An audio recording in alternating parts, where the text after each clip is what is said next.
3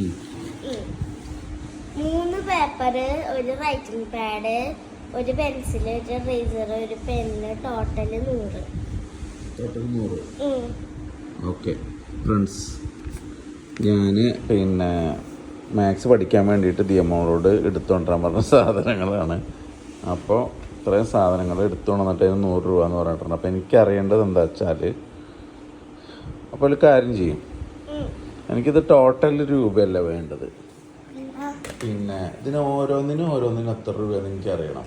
paper 3 പേപ്പറുണ്ട്. 3 പേപ്പറിന് എത്ര, പിന്നെ എന്താണ് റൈറ്റിംഗ് പാഡിന് എത്ര, പെൻസിലിന് എത്ര, പേപ്പറിന് എത്ര, പെന്നിന് എത്ര എന്ന് പറയണം. ടോട്ടൽ അത് 100 രൂപ ആവും. ഓക്കെ ഓക്കെ, നമ്മളിപ്പോൾ പറഞ്ഞു.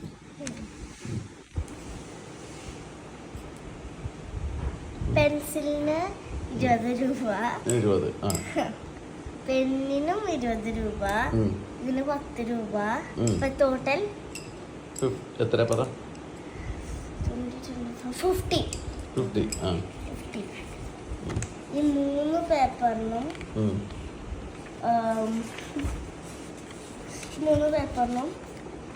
30 രൂപ.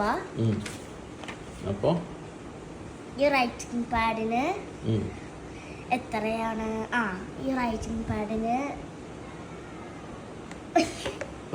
30 രൂപ. എത്ര വേണ്ട മൊത്തം? 30. അയ്യോ, ഇതില് 30 അല്ല, ഇതിന് 20 ആണ്. ഓക്കെ ഓക്കെ, അപ്പോൾ ഇതിന് 30, 40, 50,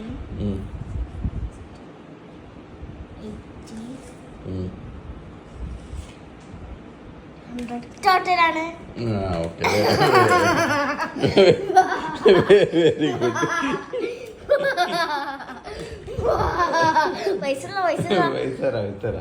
പൈസ അക്കൗണ്ടിലേക്ക് ട്രാൻസ്ഫർ ചെയ്യാം.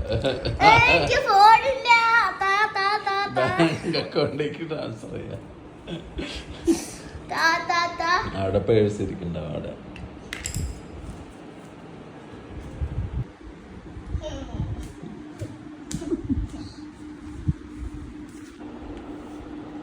ഫ്രണ്ട്സ്, ഇത്രയും കണക്ക് യമോൾ ഇത്രയും കണക്ക് കൂട്ടി കണ്ടുപിടിച്ച് തന്നതിന് നമുക്ക് 100 രൂപ.